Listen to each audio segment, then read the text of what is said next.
Okay, today we are diving into one of the most fascinating and, let's be honest, misunderstood books ever written, the Book of Revelation.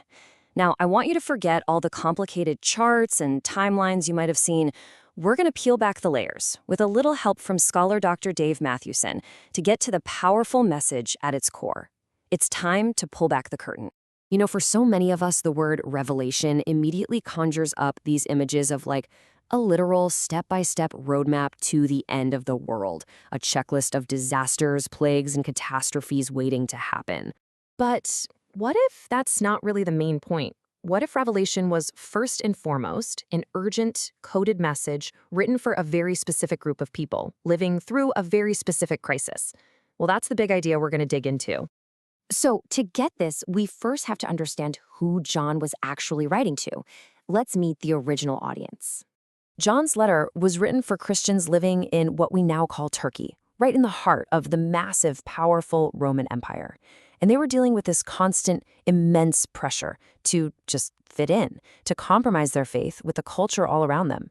And it was causing a huge spiritual crisis. Now, you might be thinking their main problem was, Roman soldiers hunting them down in the streets. But according to Dr. Mathewson, it was actually something way more subtle. It was the daily temptation to accommodate. It was pressure from their own neighbors, from local officials, to just participate in the imperial cult. Burn a little incense for Caesar, show your loyalty to Rome. The real fight wasn't for physical survival. It was a battle for exclusive loyalty. It all boiled down to one question. Who is truly Lord, God or the emperor? So to tackle this problem, John uses this absolutely brilliant strategy. Dr. Mathewson suggests that we should think of Revelation not as a screenplay for the future, but as a kind of ancient, prophetic, political cartoon. And the clue is right there in the book's name. The Greek word is apocalypsis. It doesn't really mean end of the world. It literally means an unveiling, or a pulling back of the curtain. John is showing his readers what's really going on behind the scenes of the mighty Roman Empire. Think about how a political cartoon works today. It takes a real political figure or situation and uses exaggerated symbolic images to make a powerful point. It's not supposed to be a literal photograph. It's a caricature designed to make you see reality in a brand new way. That's exactly what Revelation is doing with Rome. So here's the playbook. John's crazy symbols aren't random. He's talking about the very real Roman Empire. But instead of describing its fancy buildings and roads, he paints it as this monstrous, bloodthirsty beast. Why? To expose its true, arrogant, anti-God nature. The goal was to shock his readers awake and call them to stop compromising. Okay, so now that we have this political cartoon key, let's try to unlock a couple of Revelation's most famous and most confusing symbols. First up, all those terrifying plagues. The 7 seals, the 7 trumpets, and the 7 bowls of judgment that get poured out. Now, a lot of people read this as a literal forecast of future disasters. But Mathewson points out something incredible. Water turning to blood, swarms of locusts, darkness, painful sores. Does any of that sound familiar? It should. It's the Exodus story. John is deliberately using the imagery of the plagues that God sent on Egypt. The message would have been absolutely crystal clear to his audience. John is basically shouting that Rome, this new empire that demands worship and oppresses people, is just the new Egypt. And just like God brought judgment on Egypt for its arrogance, he will do the same to Rome. All right, let's tackle the big one. What about the most infamous number in history, 666, the number of the beast? People have spent centuries looking for this number in barcodes, microchips, you name it. But for the original audience, 666 was all about symbolism. See, the number 7 in the Bible represents divine perfection. So 666, 666, is a symbol of falling short, of ultimate human arrogance.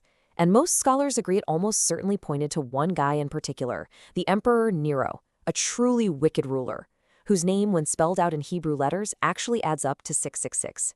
He was the perfect symbol of the empire's evil. So, you see, the point wasn't to start a scavenger hunt for a literal number. The number itself was a powerful symbol that represented everything Rome stood for, a human system puffing itself up in defiance of the one true God. Okay, let's look at one more set of symbols, that terrifying dragon and the 2 beasts that come from the sea and the land. And again, these aren't literal monsters from some future horror film. John is very clear.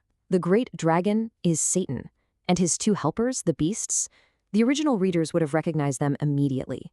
They were a symbolic caricature of the Roman Empire itself and the whole system of emperor worship, the imperial cult, that enforced allegiance to Rome.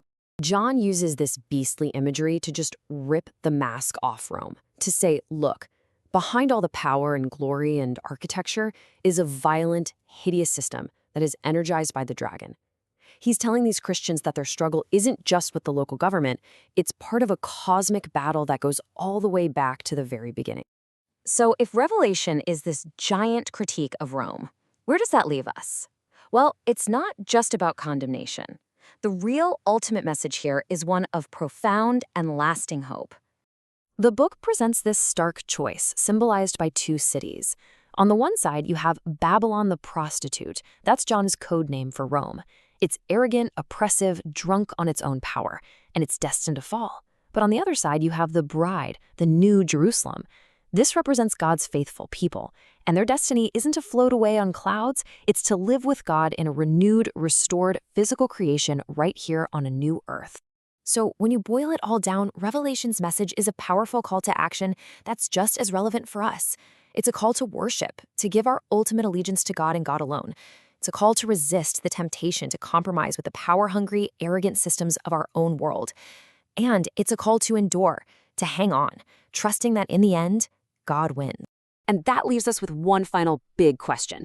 Seeing Revelation as a political cartoon doesn't just make it a book about the past, it turns it into a lens for our present. It forced the first Christians to take a hard look at the power structures around them, and it asks us the exact same question today. What are the modern-day empires, whether they are political, economic, or cultural, that demand our unquestioning loyalty? And how are we being called to see them in a new and truer light?